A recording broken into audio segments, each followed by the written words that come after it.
This podcast is sponsored by nobody.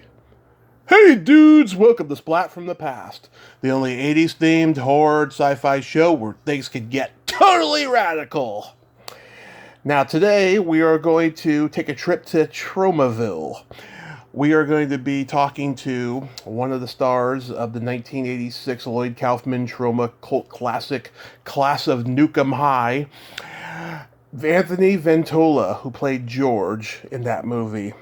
And I cannot wait. I've been trying to look for someone from that movie for a long time, and I finally located Anthony. He was very puzzled as to why I chose him. I didn't choose him, it's just he was the only one I could find from that movie because, Troma people were strange back in the day. A lot of them are just MIA now. There's very few left. He's going to be my fourth Troma person I've interviewed. Nancy Hendrickson from Mother's Day, Bill Whedon from Sergeant Kabuki Man, and Mark Torgel from The Toxic Avenger. So Anthony and I will have a good conversation. He went to drama school with Diana Barros from Friday the 13th, Part 7, who's still trying to make time for me 4 years later. It's going to happen. It's going to happen. I keep telling myself that. It's going to happen. He was also on an episode of Brothers. He was in Joey Breaker, and he's been on Law and Order a couple times. We got some stuff to talk about. It's going to be a great conversation. It's the first day of fucking summer, 80s summer on Splat from the Past. And after I talked to Nina Blackwood a little while ago, I'm still coming off of that. That was just so awesome. She was so great. And yeah, here is my interview with Anthony Ventola.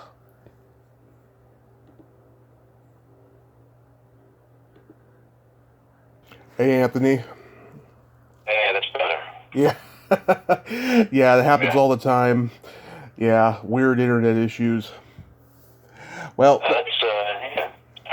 Happens. Technical difficulties, so yeah.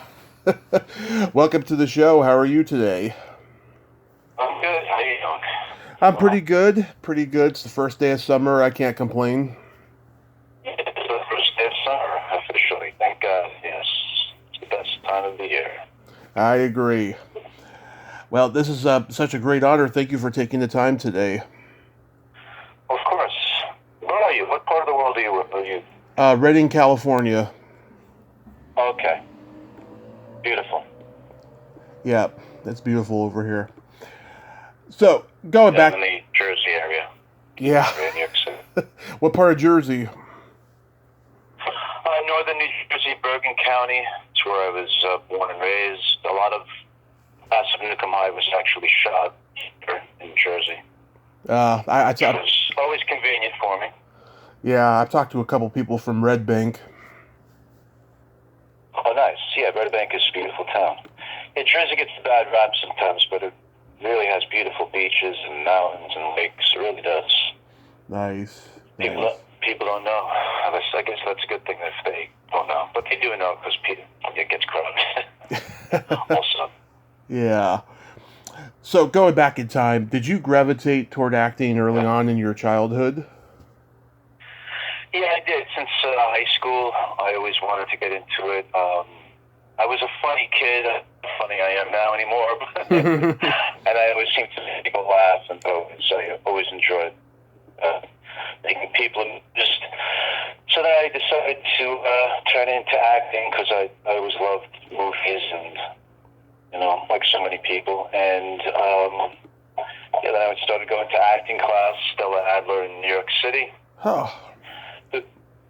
Yeah, there's a trade paper back then called Show Business, similar to Backstage on the internet now. We have an ad for, calls for movies and film. Mm-hmm. In those days, you would have lines around the buildings, for open calls. Now it's more either online, not as outside anyway. Yeah. And there was an ad, this is for Class of Nuke Em High, and I read for it. I went to Troma, a company, which used to be in Hell's Kitchen. It was in 9th Avenue, and went up there, and Lloyd Kaufman and read for it a couple of times. They told me prosthetics, which But, I just wanted to do something and do something in the movies or TV. So I said, yeah, sure. What was your first impression of Lloyd? Because I know he's kind of nuts.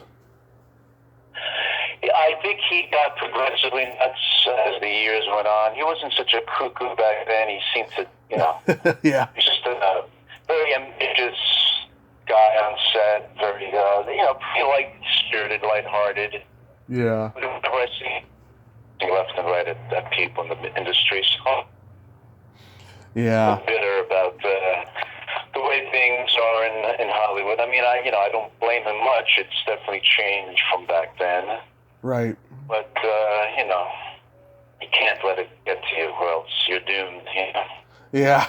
Still, Oh, yeah. realize the nature of the beast and realize it. And you have to kind of cradle it and take it, and everything is nice, actually. Yeah. Bitterness is a recurring theme on the podcast, I tell you. Were you familiar with the Troma universe by that point? Wasn't. I really wasn't.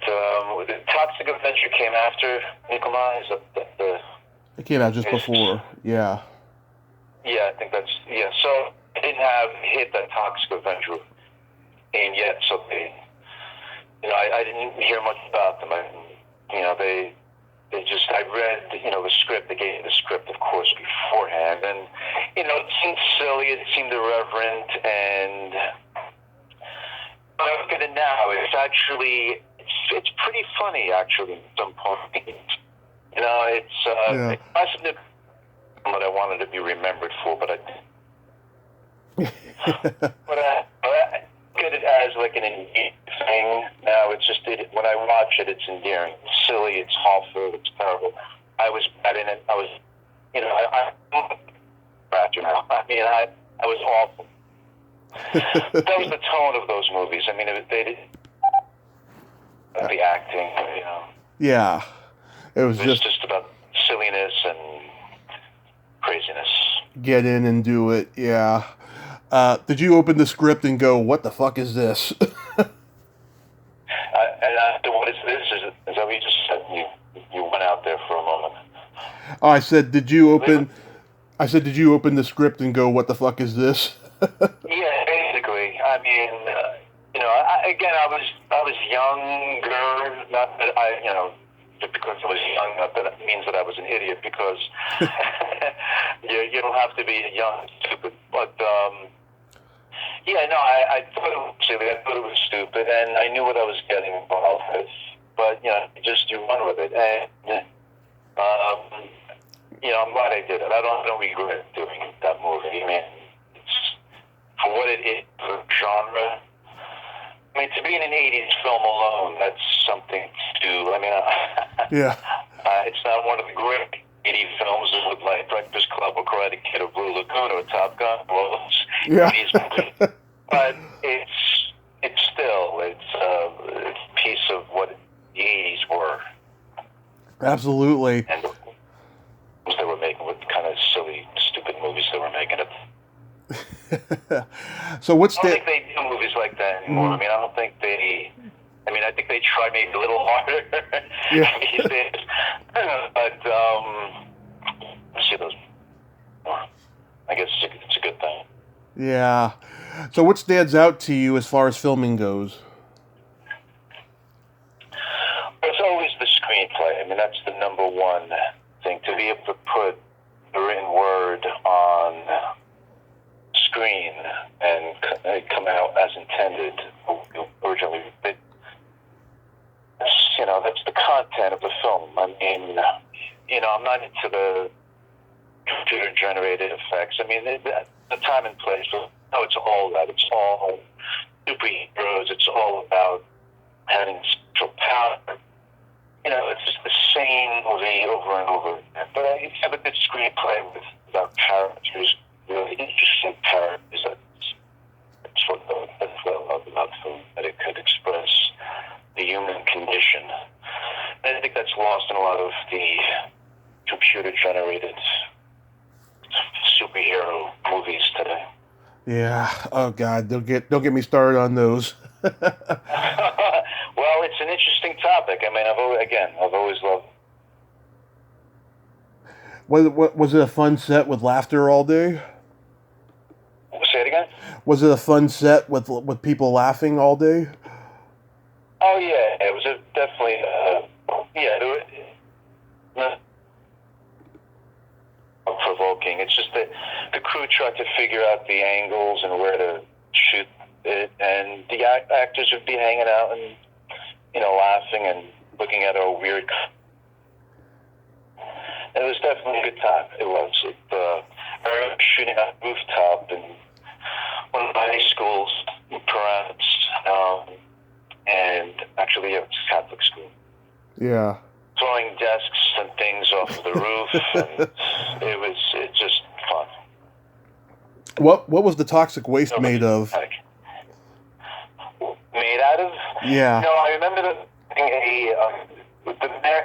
makeup department and the department. They were really cool talking to them, and they were all such young people, and just trying to things out and having fun with it. And I hope they all went on to successful careers. I doubt because of the nature of this game called show business. Yeah. But you see people now and then. Like I saw Brad Dunker. Mm-hmm. After. Yeah. And so I saw him doing actually an audition for Tony and Tina's wedding back then before the show, and he was there, and we talked about class and we said we both on doing it. Yeah. And I hope the other actors are somewhat still doing it. Or successful at something else, or having a family life is always good. Good. Yeah, so you don't stay in touch with anybody from the cast? No, nobody. No, I don't. I mean, again, we always say we'll keep in touch when we're shooting and stuff. Well, people never do. Yeah. Sometimes they do, but most of the times they don't. Janelle Brady was cute. I think she could have made it if she kept going. What was she like to work with? She was nice. It's fine. I mean, I saw her in Bob Fitch. You're breaking up a little bit. Themselves as a couple, but she shot stuff, obviously on her own because she was a star. So I didn't interact with her much with the other Cretans, actually. But I heard she did a few movies in the 80s, and I mean, again, this is a very fleeting business. You could be doing it as a child, as a teenager for a few years, and either get out, hate it, yeah, and you dislike the people around you because they're just it's dog eat dog, or whenever I work on movies now and TV, most of the crews are very nice, and that goes a long way with me. As long as you're nice and polite on set, that goes a long way. Yeah, I think all actors agree with that. Yeah, I mean, it's, when you have yelling, and I mean, that rarely happens. Tom Cruise went bonkers a couple of weeks ago, a couple of months ago, on Mission Impossible, and nice. I don't know if that was good or not. The jury's still out on that. But if I was ever spoken to that way, I would say, get the fuck away from me, and fuck you, and goodbye. I'm out of here. Do whatever you want to me like that. That's yeah. But he was concerned and he was stressed out. I know it's a very stressful business, especially if you're a producer. But there's a way to handle yourself on set and in life. So, right. It's the first thing, and everything else is not as important. Right. Yeah, I remember watching the movie on USA Up All Night when I was a kid, and it was all chopped up. But, there was this campy element of the movie that I liked. It was obviously a commentary on nuclear war. I mean, did you see the script that way? Yeah, I mean, it's definitely, touched upon the excess of, the pollutants and, chemicals and the companies that go on making all this shit in the water. And, yeah, I definitely read into that as a kid and saw the importance of, being aware that it's there and trying to put a lid on it because it's killing people. Cancer is the number one killer, not the number two after heart disease. So Yeah. it's the air that we breathe, and it's definitely, has a effect how our bodies get diseases come. Right. How many? But it's such a powerful machine that it's tough to stop, but we got to keep. Right. If we started that with Nuke Em High, then that's great. How many days did it take to film the movie?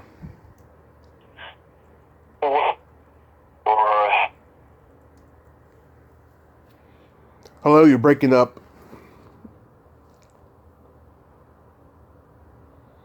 Anthony? Anthony? Shit, did we lose him? Anthony? Sorry, you're breaking up. Those were great days. It was terrific to shoot stuff back then. Yeah, it was a nice shoot. It really was. Yeah. Did you see any of the sequels? I heard it was coming out, but I didn't. I didn't. I was heard a little bit that they didn't ask me to do a reunion, either a flashback, because we all die at the end. If you didn't see Classic Nuke Em High, I ruined it for you. Yeah. Yeah, I saw them each. I saw the sequels once. They were not as good. I mean, the first one is just kick-ass. It's one of those 80s movies that I recommend to people who love morbid humor, Yeah, I can't imagine them. I mean, it's usually the original is best with movies, except for The Godfather. But yeah, to bring back that charm that it was the first one. As I said, I think it's still a little, there's some humor that still lasts. Watch Nuke Em High. Did Lloyd Kaufman? Yes. Did Lloyd Kaufman direct the movie primarily, or did the other guy direct it primarily? Yeah, Haynes, I felt a little bad for because Lloyd really was the director. I mean, when they spoke, Richard and Lloyd, I'm sure it gave Lloyd ideas as well. Lloyd more verbal presence for directing than Richard did. Yeah. And again, Richard seemed like a nice guy, but that's the Lloyd Kaufman role. They're a little bit overbearing at times. But otherwise, it was mostly Lloyd. That's his flavor of B movies. I mean, that's his thing, his genre. Right. He's like the John Hughes of Breakfast Club and Pretty in Pink and all those films at that time. That's what Lloyd, was concentrating on. Those Yeah. did much better, of course, with his 80s movies. Yeah, he's the John Hughes of Troma. Absolutely. And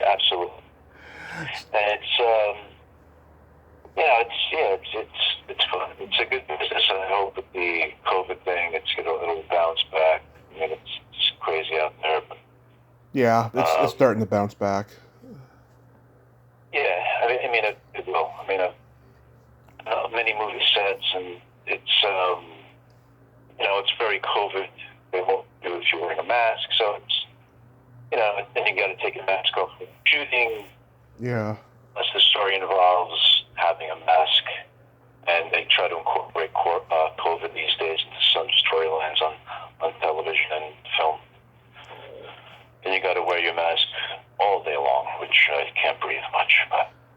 Oh, I hate that.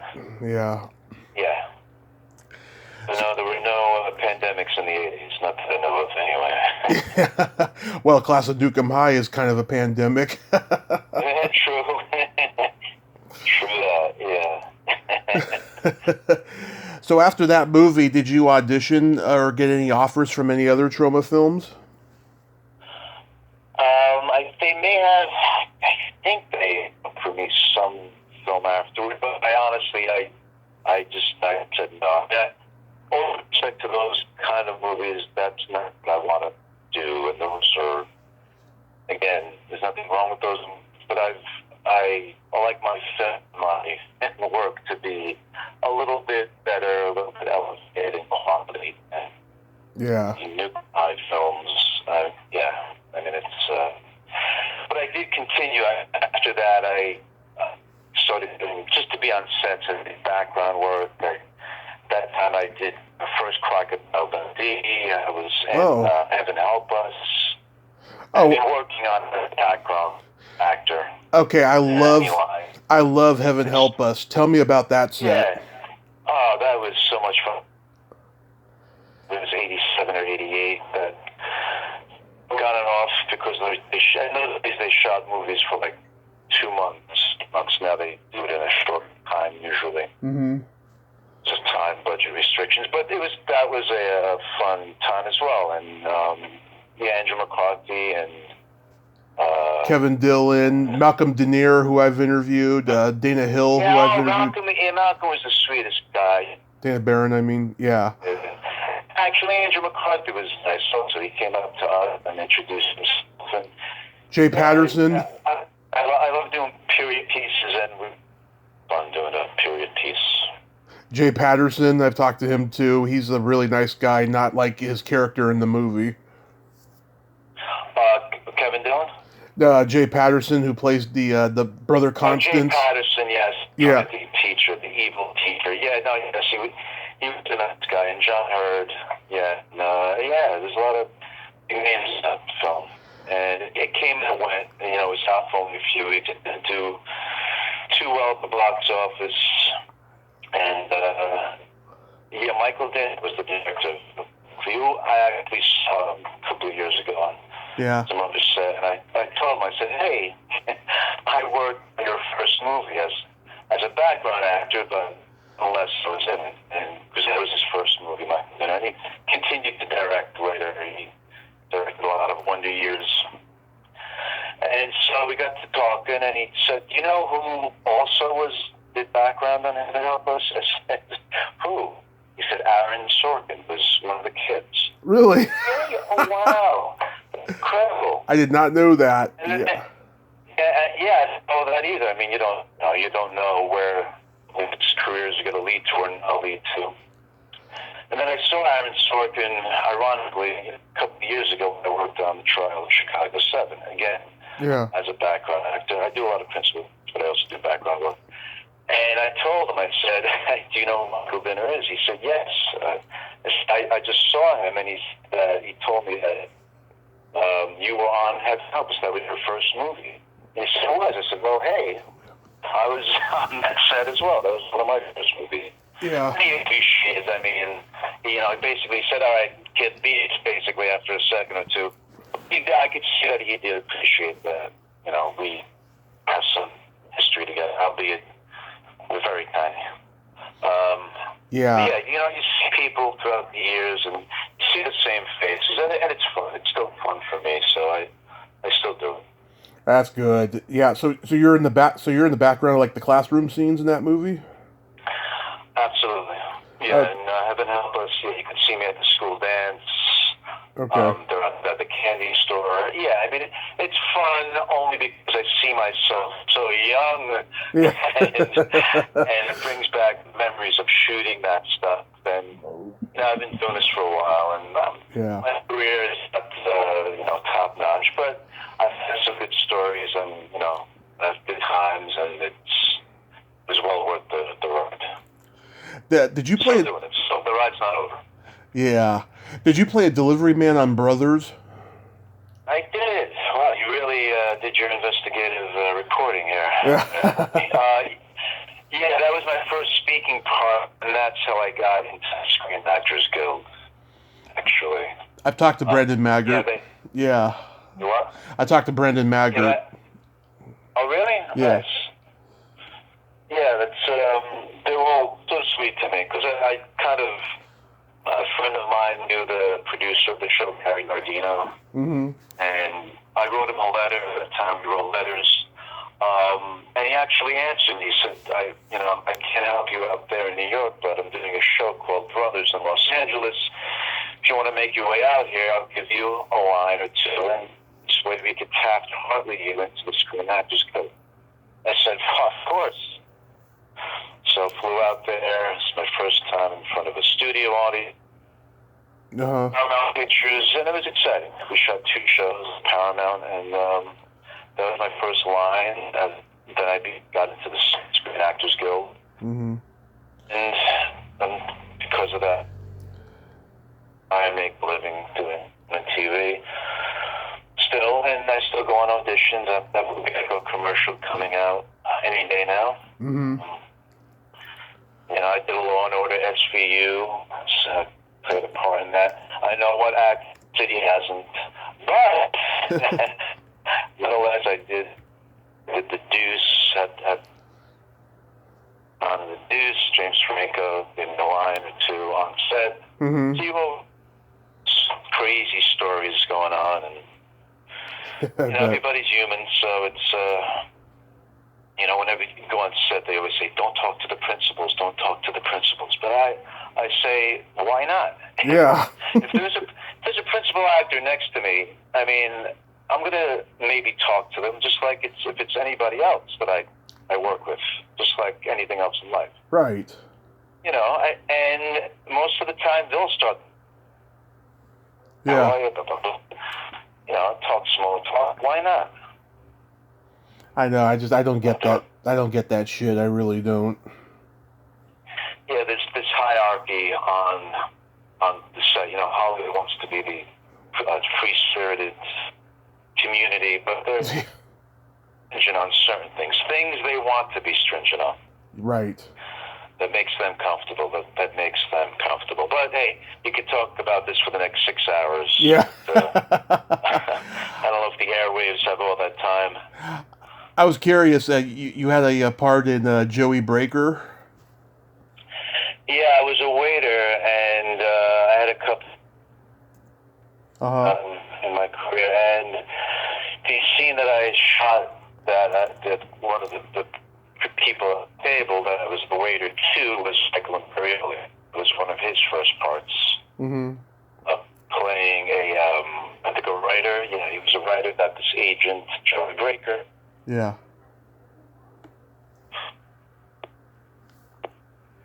Hello? Anthony?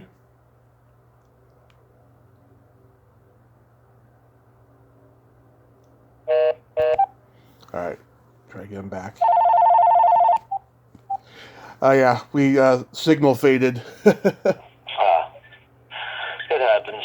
So that's Michael Imperioli was in that, and he seemed like a nice guy at the time, and you meet people along the way. I met Spielberg and Scorsese with months period, which I don't know how many actors could say that. Yeah. But again, this is just by working on sets, and they're regular guys. It was very warm guy. Just loved talking about movies, and it's the same way.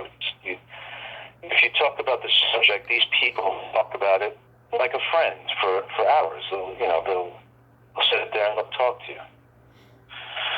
So yeah, nice people out there. So when you were at when you were studying with Stella Adler, did any of your classmates go on to become successful? Yes, Diana Barrows, actually. I was gonna ask. Yeah, that's where you met Diana. Yeah. That's where I met Diana. Yeah, you know her from Friday the 13th. I did actually. She said that she would like to do your show. She would. Yeah. So she just has to find the time. She was definitely interested. Yeah, we became good friends. We would go to parties together. She used to go to Studio 54. She was one of the actresses that would get into Studio 54 in the day. Mm-hmm. And, we used to be underground.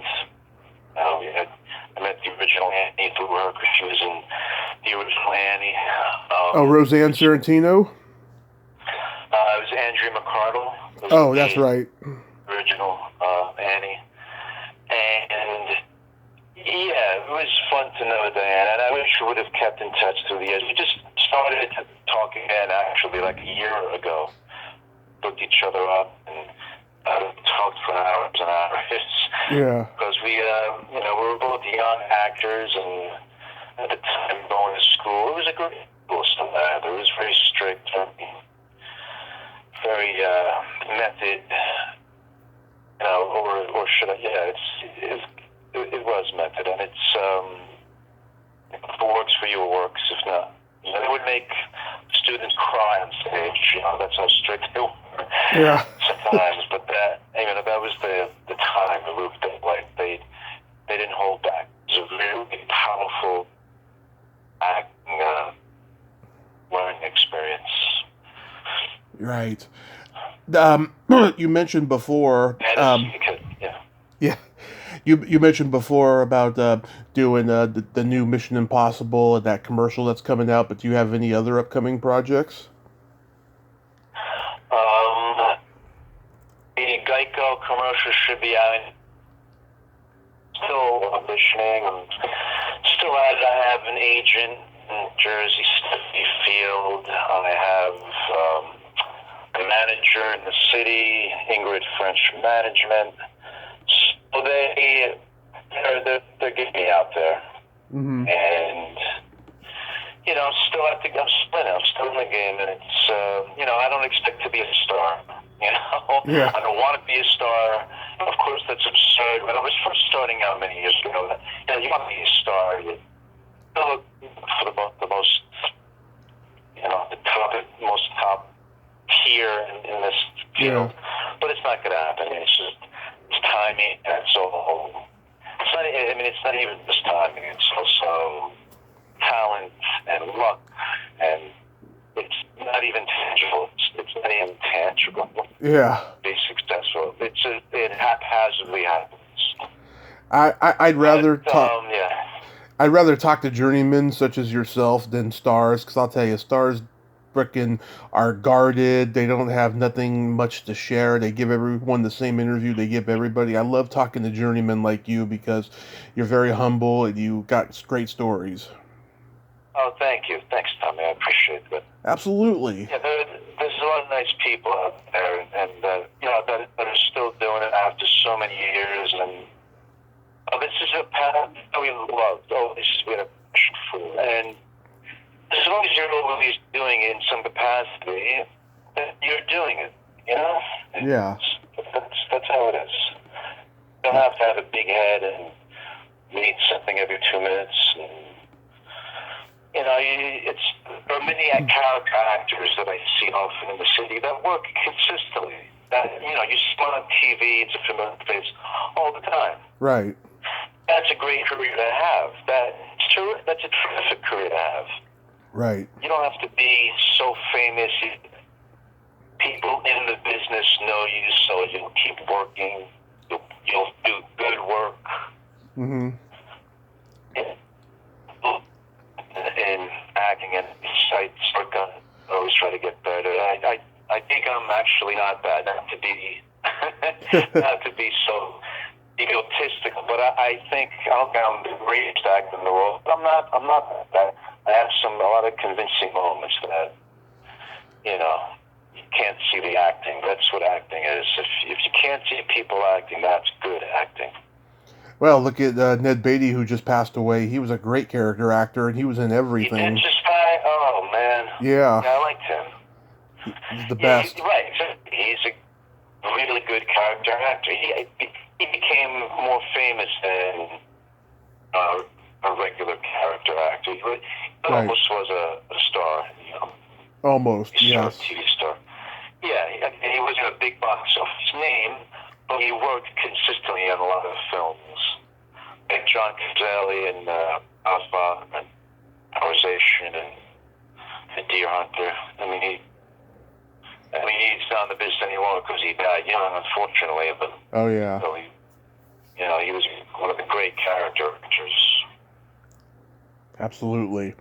Well, Anthony, I thank you so much for coming on today. I apologize for the audio issues, but it was a good little talk here.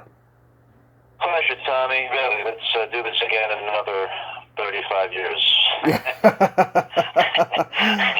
All right. Well, you have yourself a great day over there and stay safe. Be well, Tommy. Pleasure talking to you. Thank you, sir. Bye-bye. See you soon. Bye-bye. Well, there you have it. Anthony Ventola. Ain't he a cool dude? What a nice guy, huh? And I'm glad that we got to talk despite the audio issues, which I apologize to all of you out there listening for. It happens sometimes, especially when you're miles and miles away and hours away. But we got to chronicle Class of Nuke Em High. So I am so fucking happy about that, because I couldn't find anybody from it. Well, until next time, this is Tommy Throwback Kovac saying, there's no shame in living in the past, because the present sucks. Later, dudes.